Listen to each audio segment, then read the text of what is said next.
back. So we're going to do this a little bit differently today.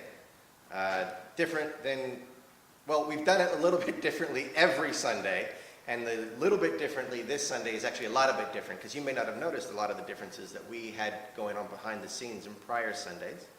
Today we're just going to do all of our live stuff, as I said moments ago. We're going to save the recorded stuff. We'll be able to use it again. So thank you. That work will not be lost. And I want to start off by just, we're going to ring the bell so that we get all drop in, return to our seat. Remember that you've come to Sunday service at North Shore Unitarian, Canada. So, Catherine, would you please ring the bell?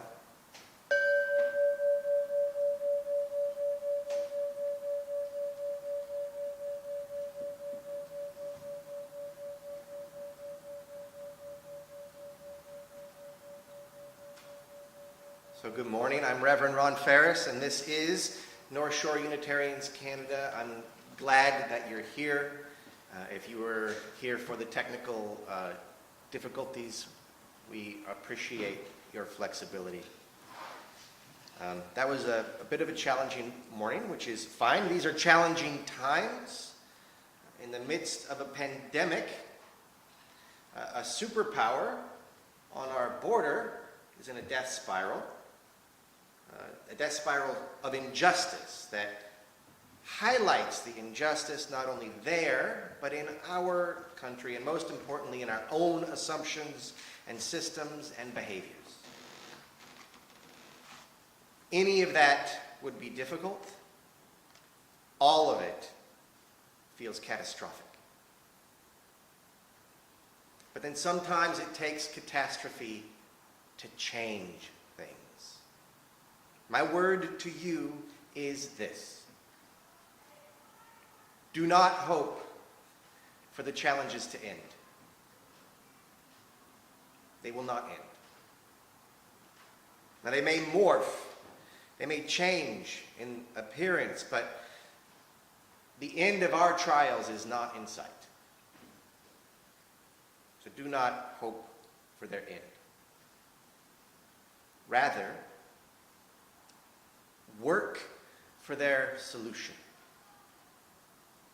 It is ours to work to meet the challenges that we've been presented and have created. It is ours to work to dismantle the violent programs and dispositions into which we were born and taught to cultivate. It is ours to inquire within ourselves and the systems and cultures within which we become ourselves as to whether they are compassionately engaging the capacities of our souls and of our planet. It is time to take off the hoods we didn't know we were wearing. Time to dispel our ignorance. Now, make no mistake, there is a link between how you understand yourself and the world, and what becomes of each and all within that world. Where we are now is in the midst of discovering the precariousness of life and institutions essential to that life in the face of a devastating virus and social unrest. Where we are now is in the midst of revelations of atrocities committed on our watch and in our name. Atrocities from which we have turned away, or for which we have reascribed responsibility and guilt. For too long, we have been able to ignore our fragility and culpability. We have been able to erase our own history and ascribe to our ancestors only heroic attributes. Now we know our ancestors are in need of redemption. We may take inspiration from their grit and bravery in order to uncover their guilt and cowardice. But to redeem them, we must first understand what they did and the consequences of their culture that are very much still alive and very much still doing damage. I speak to you with the anguish born from witnessing the murder of George Floyd and bearing witness to the murder of countless others, both in the States and here in Canada. We have work to do to uncover the past, to craft a better future, to atone for our ancestors, and thus to redeem them as much as we can, and thereby deliver ourselves into a better way of being in this beautiful world. A way where we understand what we once regarded as wholly other is none other than an inseparable aspect of ourselves, bound and wound into one another, into one cloth. To begin this uncovering, we are blessed to be able to hear from one of our own at North Shore Unitarian, Catherine Strickland. Catherine has been engaged an unengaged activist and student of oppressive systems and cultures. And this fall I had the pleasure and heartache and honor of attending a workshop she facilitated centered on Canadian reconciliation with Indigenous peoples on this land. Today, we will reflect with her on a new narrative for reconciliation. So let us light the chalice for all those doing the work of changing narratives. Let us light the chalice then for each of us.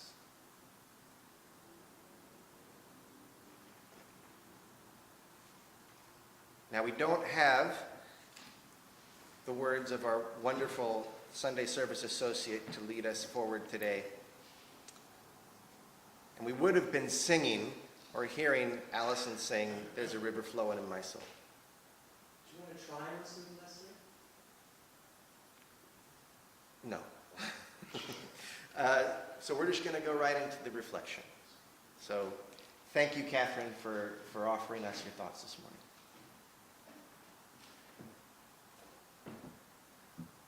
Good morning, everyone. Welcome. I want to acknowledge that I live and thrive on the unceded territory of the Musqueam, Squamish, and Tsleil-Waututh nations. I also want to recognize and honor my teachers, those who have shared so generously their wisdom and learnings. Sierra Tassie Baker and Wade Baker of the Squamish Nation and Sky Spirit Consulting, Kultsia, an elder from the Squamish Nation and residential school survivor. Arthur Manuel from the Secwepemc Nation and author of Unsettling Canada and the Reconciliation Manifesto, and Mary Tassie, also from Sky Spirit Consulting. It is my reflections on their teachings that I share with you today.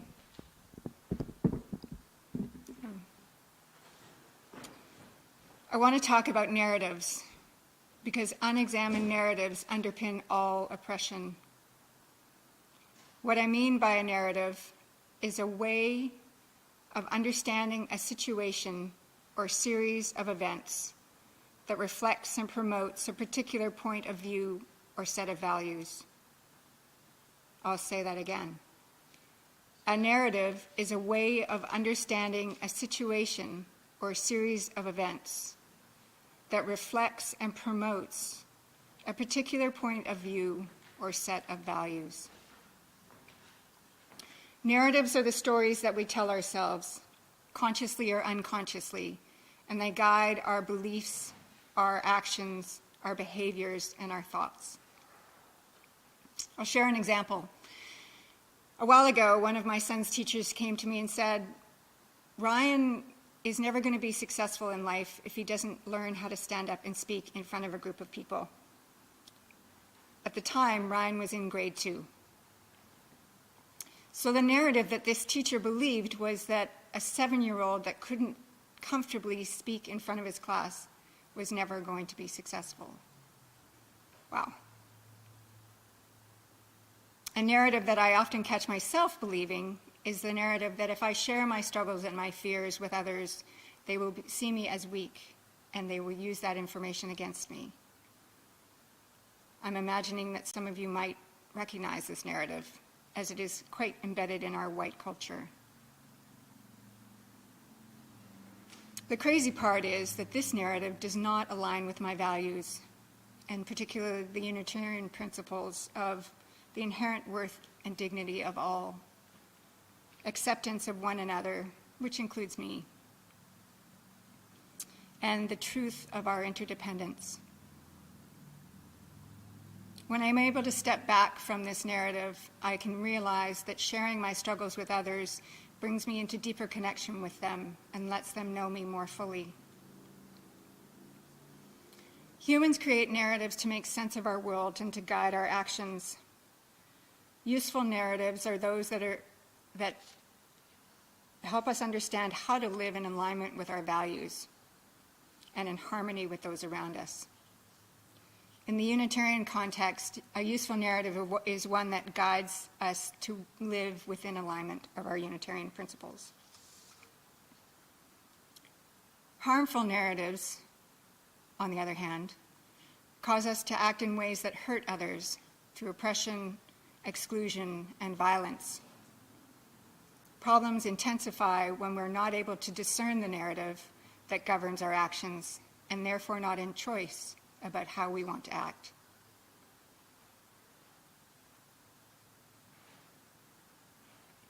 When we are unconscious of these narratives and therefore unable to question them, they lead otherwise caring and thoughtful people to commit horrendous acts of violence. Narratives that dehumanize certain groups of people because of their skin color, their religion, or their gender are especially dangerous. These narratives have incited war, violence, and genocide for thousands of years. These narratives promote fear of the other, depending on how the other is being defined at the time.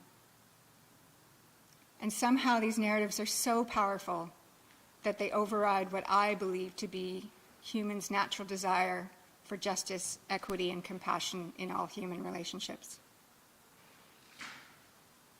The United States is currently on fire because of exactly this kind of narrative, one that can be considered a founding narrative of that nation, and sadly also of ours.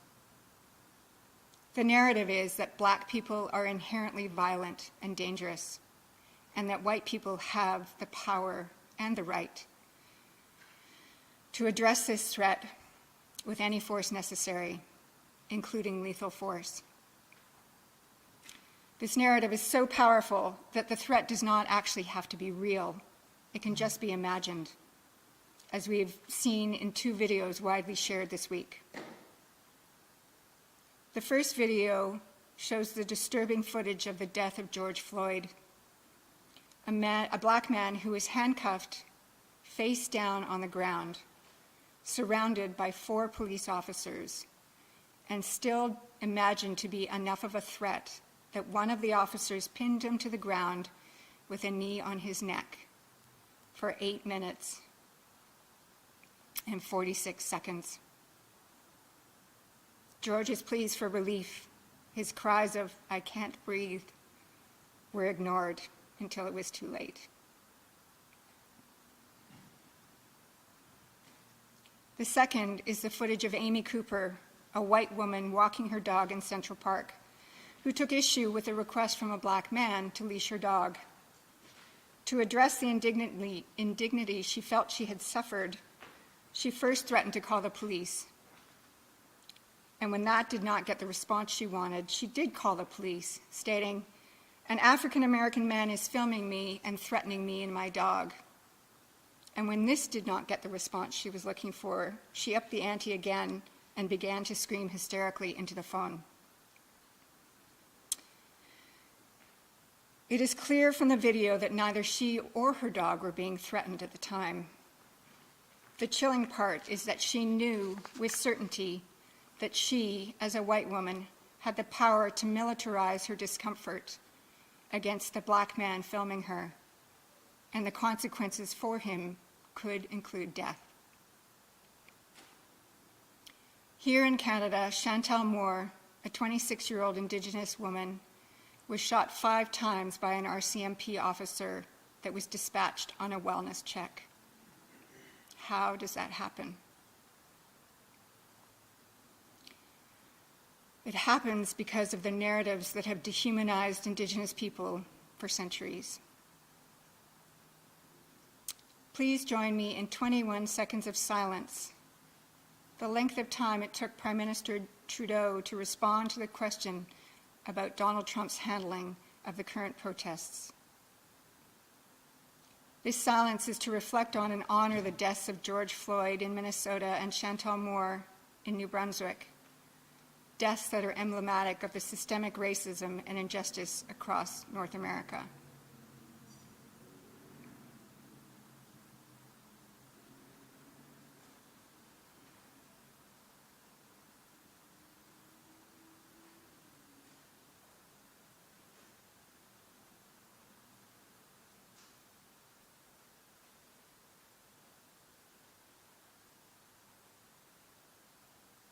And now I'll turn to Ron, and he'll read part of a poem called Blind Justice from Lee Miracle.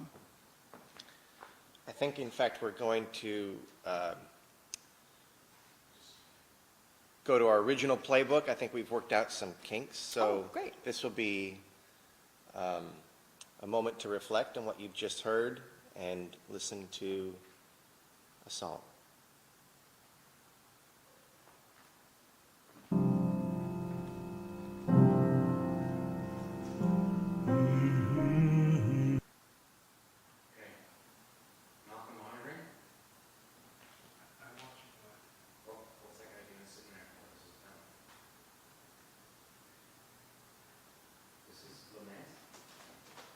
Yep. What's happening? Anything?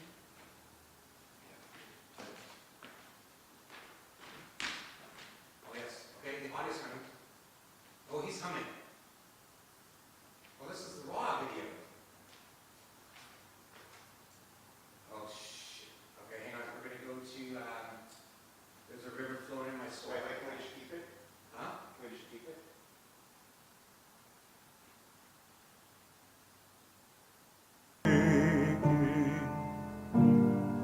My soul is tired, my breath is gone. I cry, how long, Lord, this evil season, unending pain and tears. My heart is breaking, my fury shaking, my soul is tired, my breath is gone. I cry, how long, Lord, this evil season, unending pain and tears.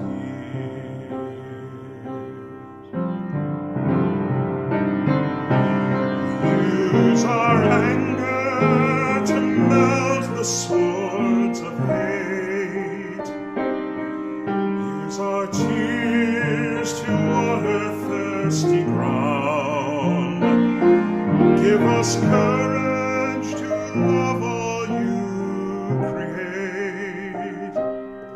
Come to us and turn your world around. Come to us and turn your world around. Use our anger to melt the swords of hate. Use our tears to water thirsty ground. Give us courage to love all you create. Come to us and turn this world around. Come to us and turn the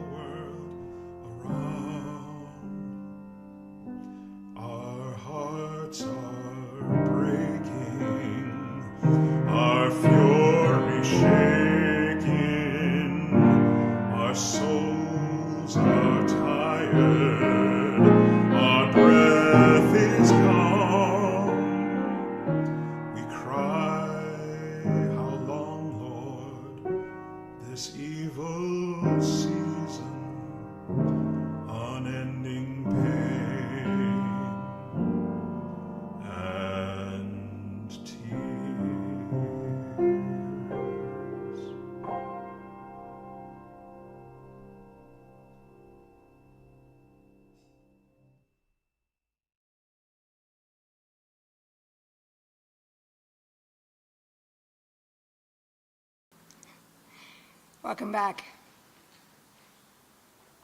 I'm hoping that at this point it's clear how narratives relate to the topic of truth and reconciliation. What I've come to understand as I've learned more and more about settler Canadians' relationship and history with Indigenous people is the power of a narrative to shape a whole nation, and in the process create immense suffering and trauma for certain groups of people. Canada was built on a narrative that dehumanized Indigenous peoples. The foundation of this narrative is the doctrine of discovery, a fiction that evolved out of two 15th century papal edicts and was embraced by Europeans on the brink of discovering new lands. These edicts decreed that the invasion, capture, vanquishment, and reduction to perpetual slavery of non-Christians and seizure of their possessions and land was morally justifiable and a legitimate act of Christian and European monarchs and their agents. It is the doctrine of discovery narrative that led early settlers in Canada to commit genocide, reducing the Indigenous population from an estimated high of 2 million people in the 17th century to between 100 and 125,000 at the time of Confederation. This genocide was enacted through the distribution of blankets infected with smallpox, deliberate starvation through the slaughter of bison and other food sources, displacement of Indigenous people from their land, and state-sanctioned acts of violence. This narrative led to the creation of the residential school system, which resulted in cultural genocide and ongoing intergenerational trauma. And because this narrative is so embedded in our culture, and through case law and precedent going back centuries, is still shaping our laws and policies, it continues to inflict harm on Indigenous Canadians. This narrative continues to justify the allocation of only 0.2% of our land in Canada to Indigenous people, who now make up roughly 5% of the population. It allowed an estimated 4,000 Indigenous women and girls to be murdered or go missing, with the majority of cases ignored or under-investigated. The systemic poverty that Indigenous Canadians continue to suffer and their dispossession from lands means that while settler Canadians rank in the top 10 nations on the UN Human Development Index, Indigenous Canadians living on reserve rank only 78th. It is through the work of many Indigenous leaders, and specifically the work of the Truth and Reconciliation Commission, that this narrative has been exposed. We can no longer say that we do not know. We can no longer pretend that this fiction created to benefit European empires is in the past. We can no longer deny that our relationship with Indigenous Canadians continues to be governed by this harmful narrative. How can we have real reconciliation when the narrative that caused the harm is still guiding our legal system and our politics? This uncomfortable truth is what has led some Indigenous leaders to assert that not only is reconciliation dead, it was never alive in the first place.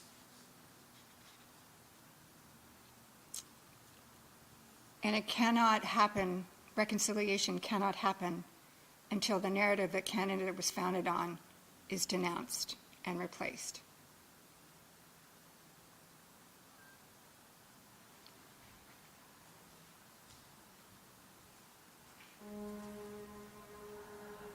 We forgive ourselves and each other. We begin again in love.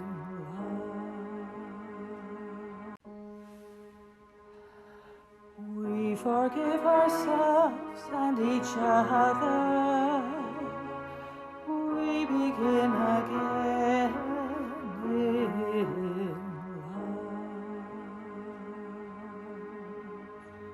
We forgive ourselves and each other. We begin again in love. forgive ourselves and each other. We begin again in love. We forgive ourselves and each other. We begin again in love.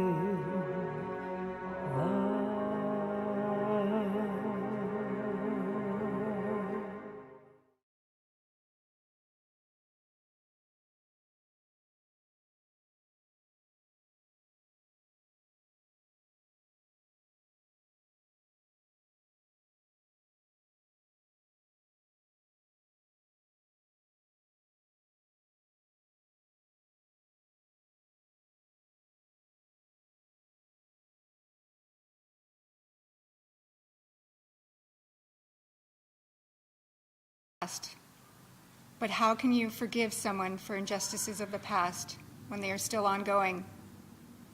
We cannot have reconciliation until we stop causing harm. And we cannot stop causing harm until we renounce the doctrine of discovery and replace it with a new, more just narrative. So where to return for inspiration and guidance to build a post-colonial narrative that will lead us to true reconciliation? Fortunately, there are sources within Canada's history that we can reclaim and build on to create the foundation we need.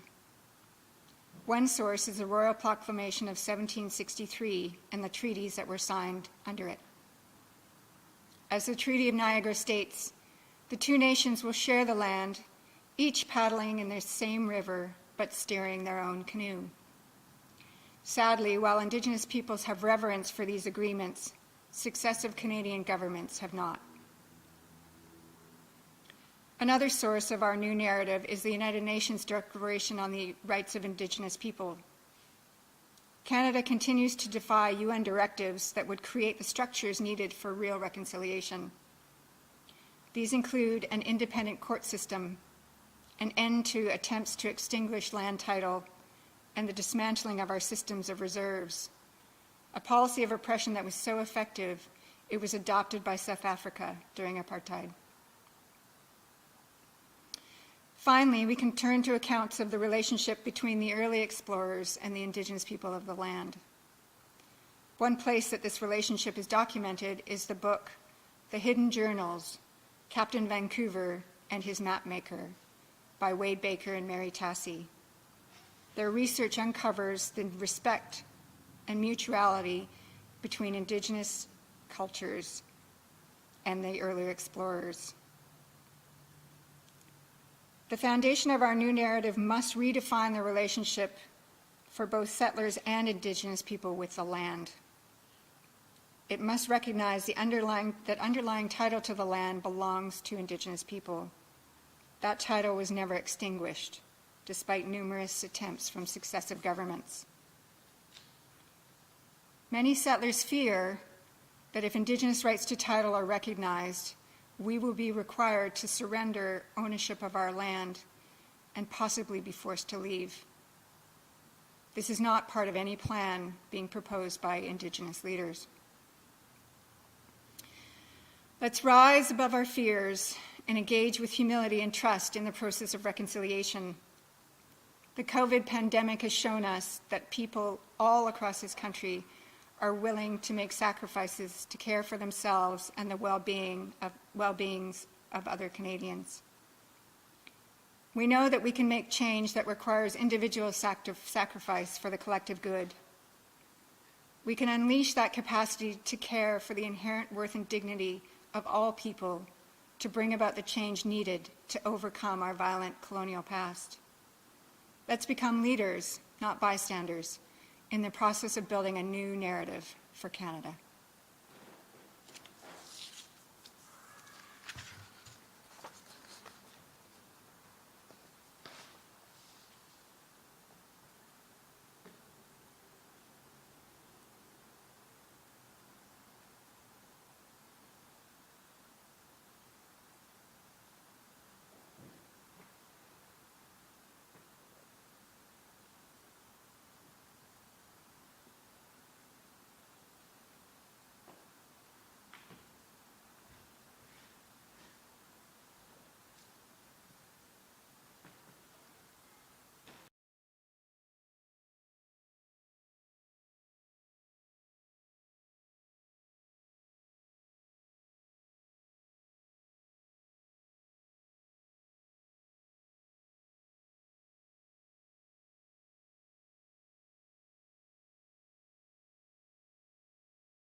cherishing the beings that we live beside.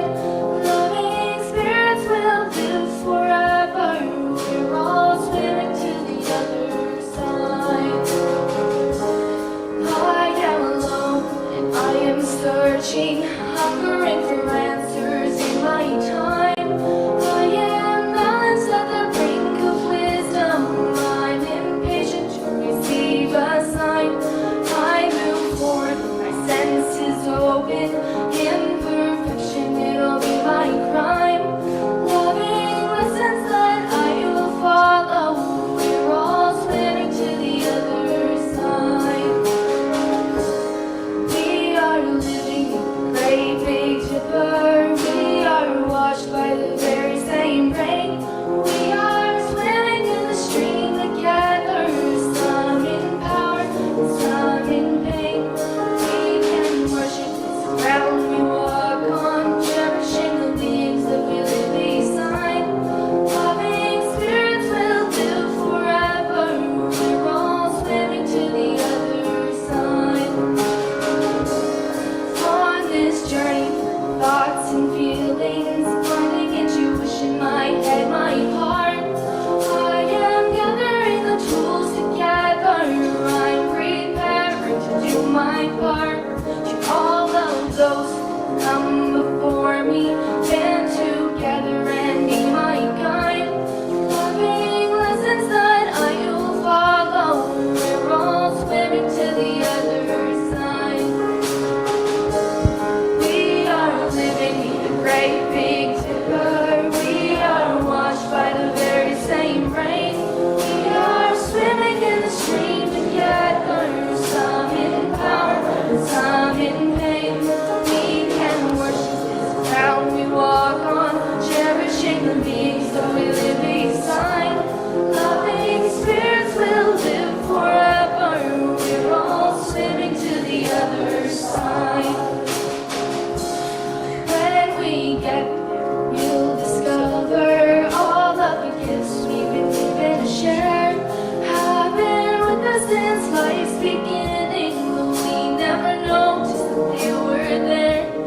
We can balance the brink of wisdom, never recognizing that we've arrived. Loving lessons that I will follow. We're all swimming to the other side.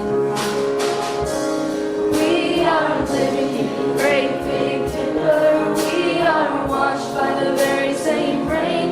We are swimming in the stream together.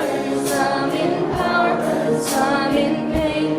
We can worship this ground we walk on, cherishing the beings that we live beside.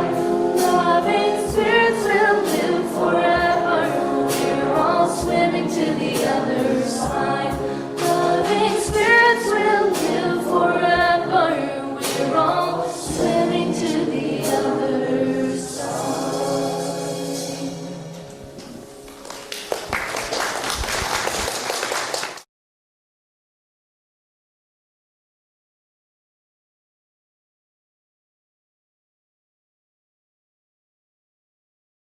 Thank you. You cut to, thank you, Maisy. Thank you, Maisy. Oh, that was lovely. Thank you, Catherine. That was extremely moving. And thank you all for staying with us. It's good to be together. However we can manage to do that, I really appreciate all of your attention today in this critical time in the history of our country and our planet and our congregation and our very own selves. I'd like to share with you a little sorrow, not a little sorrow, a sorrow. Brenda Kilpatrick, she's a partner of one of our members, Jackie Coates. Brenda lost her mother on last Saturday. Their two kids, Michaela and Sean, luckily they got to say goodbye to their grandma while she was in hospice, but it was still very sad for the entire family, and I know that you'll join me in expressing our condolences and our love and our embrace for Jackie and Brenda and their kids.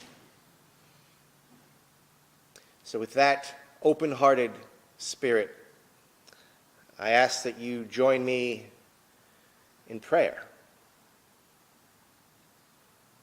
As we turn our attention to our foundation, and we say to the Son, thank you for your energy, for the warmth you bring. Thank you to the earth for holding us close, for giving us bodies, for our senses. Thank you, water, for life. And thank you, air, for each breath, for showing us how the Spirit moves, for showing us that we are all connected.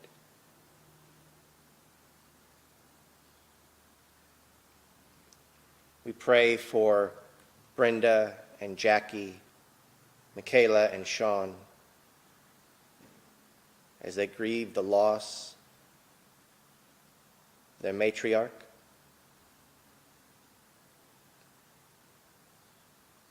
We pray for those putting their bodies in perilous places in the name of creating a new narrative and bringing about a more beautiful way for us to be in the world.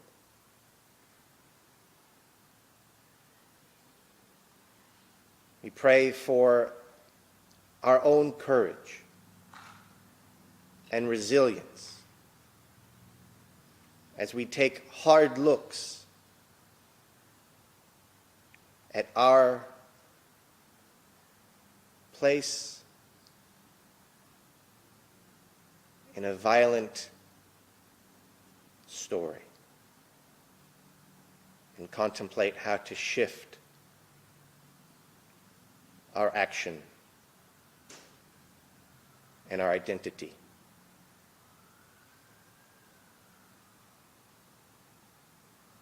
We give great thanks for the beauty that is all around us.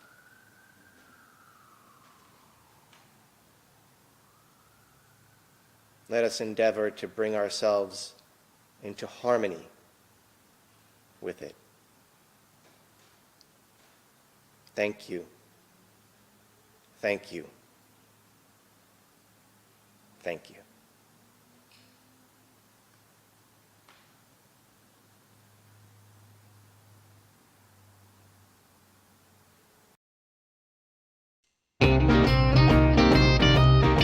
We are building a new way. We are building a new way. We are building a new way, feeling stronger every day. We are building a new way. We are working to learn to see. We are working to learn to see. We are working to learn to see hate and greed and jealousy. We are working to be free. We can feed our every need. We can feed our every need. Start with love, that is the seed. Maisy what others need. We can feed our every need. Peace and freedom is our cry. Peace and freedom is our cry. Peace and freedom is our cry. Without this Justice and freedom is our cry.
So we had an amazing tribute to Joy Silver that was given to us by the CUC lay chaplaincy team.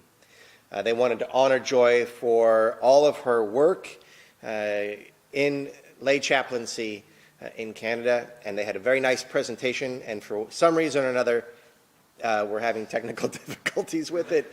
But what we're going to do with this whole service is by Tuesday or Wednesday, it will be repackaged, and it will look like none of this crazy stuff happened. Maybe they'll even cut this part out.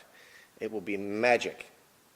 The magic that we're honoring, however, is Joy, who you don't even need to know all the stuff that she did for the lay chaplaincy team to know that Joy Silver is an absolute wizard and is magic incarnate. But she did some amazing work for a long time with the CUC, and we're going to make sure that that video honoring her gets put into the polished version of this service later on in the week. So please, we'll include that in your e-bulletin on Friday. You might want to go back and have a listen to it. You could fast forward to this part in the service, or review some of the amazing things that we've heard today to refresh your memory. But pay attention to the tribute to Joy. It's quite nice. So thank you, Joy, and we'll see you soon.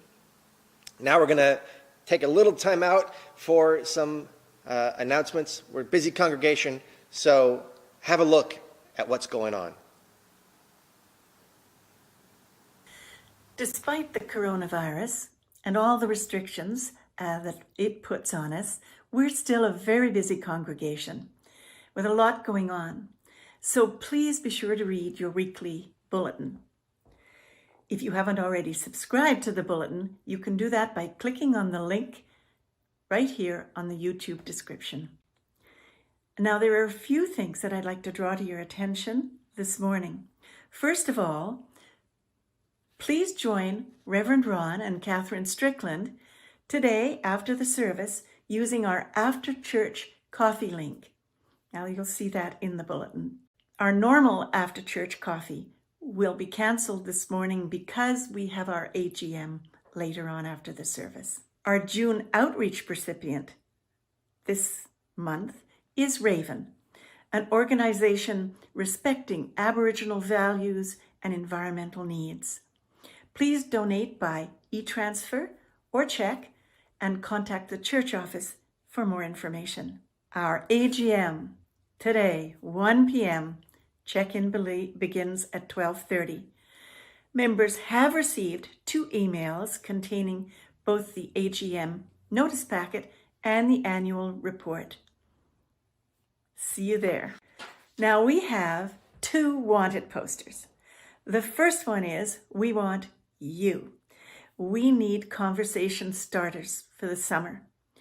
This summer, instead of having full church services, we're going to host a series of conversations by Zoom. And we need people who are willing to start those conversations by sharing a 5-minute conversation starter. If you're willing to do this, and I think it should be fun and the discussions afterwards should be interesting, please contact Janie in the office. Second wanted poster. We want pictures of you and your COVID hair. It kind of looks like this. On June 14th, we're going to share those pictures. So please email them to the office. The wilder the better. It's getting wilder by the minute in this house. Now, if you'd like to receive the weekly bulletin, you can sign up at the church office. Clearly, this office is our command central. Thank you, Janie. We have something new happening here. We have midweek ministry with Reverend Ron. It's on our YouTube channel at 12:30 on Wednesdays. Please come and join us. This is an opportunity to stay connected with our church community in the middle of the week. See you there as well. Thank you for your participation in all these activities, for your attention, for all you do to keep us going in these very strange times. We hope that you found today's service meaningful, and I hope you'll join us again. If you haven't done so yet, please subscribe and leave a comment. And now, Reverend Ron will extinguish our chalice for us.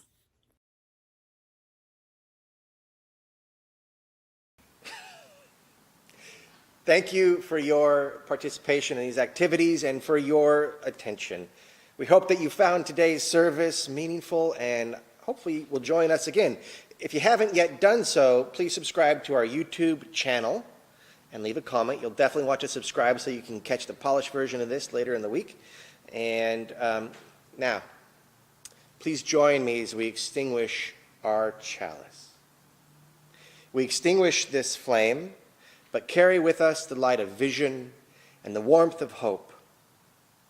The world calls us to live with depth, meaning, and purpose. We go forth with courage and love. For a benediction, I just want to say a few words of gratitude. I want to thank you all for your flexibility today. I want to thank Ross for his flexibility. Everybody should give Ross a little bit of attaboys and a little bit of back rub. He has significantly less hair than he did when this production started, and he's been working really hard to make sure that we get something through to you in spite of the techno gods not playing nice. So thank you to you all. Thank you to Ross. And look, it doesn't happen in an afternoon. It doesn't happen in a Sunday morning. And it takes commitment and recommitment to start to unravel the narrative that we have inherited and to build a new one. And it's not ours alone to build the new one, right? We have to be in a listening partnership with everyone, with indigenous people, with people of color, with the environment, with each other. So let us go forth from today with a listening heart, with a heart that is seeking modes of resilience and flexibility in order for us to do the very hard work that lies ahead. We have each other for encouragement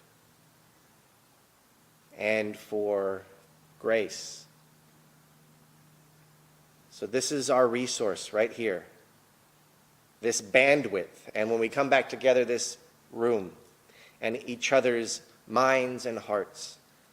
And we're going to need all of that to help do this work. We're going to need all of our wisdom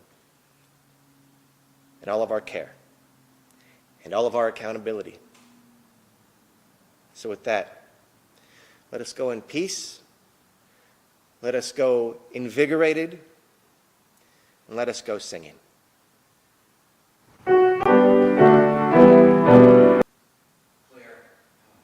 All right.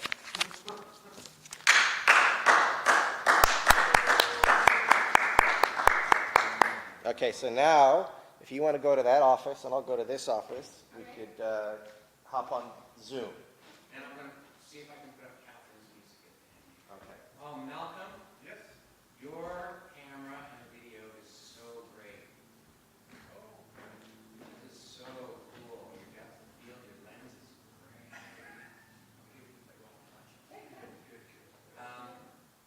You know what I was thinking we should do?